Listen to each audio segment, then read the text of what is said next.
Pemirsa, kebijakan hilirisasi diakui memberikan dampak positif bagi neraca perdagangan nasional.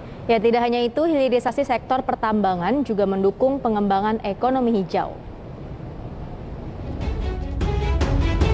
Pemerintah terus mendorong kebijakan hilirisasi di sektor pertambangan yang diakui memberi dampak positif pada kinerja neraca dagang Indonesia.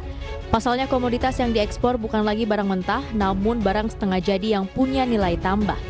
Menteri Investasi Bahlil Lahadalia mengakui tidak hanya memberi dampak positif pada kinerja neraca dagang Indonesia. Hilirisasi juga mendukung pengembangan ekonomi hijau. Sebab melalui aktivitas ini, pemerintah bisa menghasilkan energi yang lebih ramah lingkungan. Salah satunya pengembangan hilirisasi nikel sebagai bahan baku baterai listrik yang diharapkan akan dibarengi dengan pengembangan industri kendaraan listrik di Indonesia. Indonesia harus tetap mengambil bagian peran terpenting untuk mendorong green energy, ya, green economy, termasuk industri kita harus mendekatkan diri pada suatu pola lingkungan yang baik. Kenapa? Karena ke depan di hampir semua dunia, di Eropa, di Amerika, di hampir semua, sekarang kampanyenya itu adalah green. Tetapi kita tidak boleh didikte oleh negara lain. Kedepan aliran investasi untuk industri hilirisasi diharapkan dapat terus meningkat.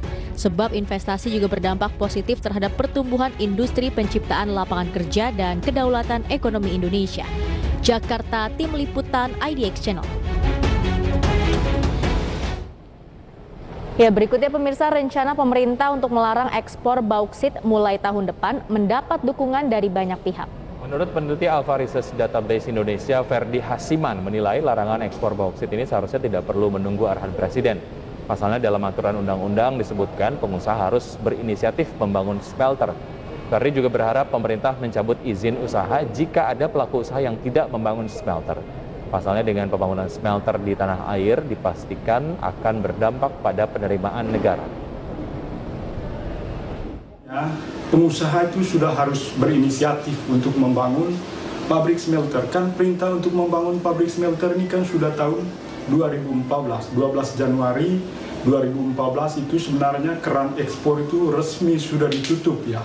Tetapi kan pemerintah karena banyak sekali pengusaha yang meminta untuk relaksasi, katanya alasan penerimaan negara berkurang, ya pemerintah harus harus berani untuk mengambil keputusan. Dan di tahun-tahun sebelumnya kan sudah ada relaksasi dan membuat banyak sekali kebocoran-kebocoran. Ya, terkait dengan pelarangan bauksit yang kemudian akan dilakukan oleh pemerintah Indonesia karena memang secara hilirisasi ini lagi dikebut. Kemarin juga kan kita mendapatkan reaksi keras dari beberapa negara Uni Eropa karena Indonesia melarang ekspor biji nikel gitu ya ke luar, karena ini adalah salah satu bahan baku utama pembuatan baterai dari kendaraan listrik. Dan kalau saya lihat sih dari